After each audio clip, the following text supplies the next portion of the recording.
వేలాది మంది భక్తుల సమక్షంలో ఈశ్వరునికి మారేడు దళాలతో బిల్వార్చన భక్తి శ్రద్ధలతో నిర్వహిస్తారు. ఇక్కడ మహాశక్తి యాగంలో భాగంగా నిర్వహించే శతకోటి లలిత కుంకుమార్చన ఇక్కడ వైభవోపేతంగా సాగుతుంది. భారీ సంఖ్యలో కుంకుమార్చన కన్నుల పంటగా సాగుతుంది. ఇది ఎన్నిసార్లు చూసినా చూడబుద్ధి వేస్తూ ఉంటుంది. అసలు ఇలాంటి వైభవాన్ని చూడాలి అంటే మనం శ్రీకాళహస్తి వెళ్లాలి.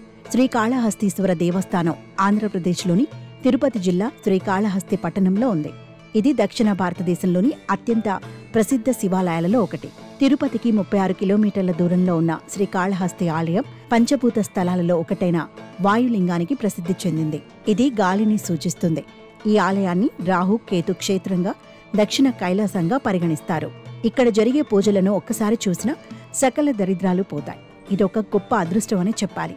కార్తీకం తెలుగు సంవత్సరంలో 8వ నెల కృత్తికా నక్షత్రంతో కూడి ఇది వస్తుంది. దీపావళి అనంతరం ప్రారంభమయ్యే ఈ నెలలో ప్రతిరోజు పర్వదినంగా పరిగణిస్తారు. సోమవారం ఉపవాసం ఉండి గుడికి వెళ్లి దీపం వెలిగించటం వల్ల కలిగే పుణ్యం అమితంగా మహత్తరమైనది.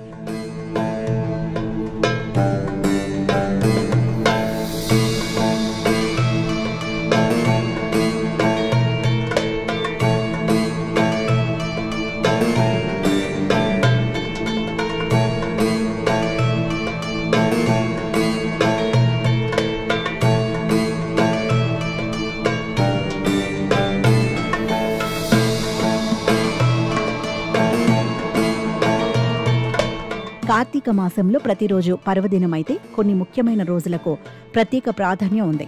దీపావళి తర్వాత వస్తున్న భగిని హస్తభోజనం, నాగుల చవితి, నాగపంచమి, ఏకాదశి, క్షీరాబ్ది ద్వాదశి మరియు కార్తీక పౌర్ణమి వంటి పండుగలు ముఖ్యమైనవి.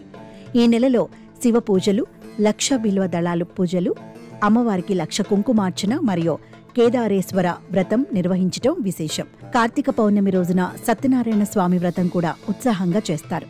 ఈ నెలలో శ్రవణ నక్షత్రం సోమవారం రావడం అరుదు. ఇలాంటప్పుడు ఆ రోజును కోటి సోమవారంగా పిలుస్తారు. ఆ రోజున ఉపవాసం ఉంటే కోటి సోమవారాల పుణ్యం దక్కుతుందంటారు. ఈ నెలలో ప్రతిరోజు మాత్రమే కాకుండా కార్తీక పౌర్ణమి రోజున వెలిగించే 365 దీపాల వల్ల గత జన్మలో ఈ జన్మలో చేసిన పాపాలు కూడా తొలగిపోతాయని కార్తీక పురాణం చెబుతుంది. ఈ నెలలో కుదిరినన్ని రోజులు తెల్లవారుజామున లేచి స్నానం చేసి కృత్తికా నక్షత్రం అస్తమించేలోగా తులసి కోట ముందు దీపం పెట్టడం మంచిది. ఉదయం పెట్టే దీపం విష్ణువుకు, సాయంత్రం పెట్టే దీపం తులసికి చెందుతుందని వివరించడం విశేషం. ఈ పూజలు, ఇక్కడ చేసే వ్రతాలు చూడటం, వాటిలో పాల్గొనటం, అప్పటి దైవ దర్శనాలు ఎంతో గొప్పవిగా పెద్దలు చెబుతారు.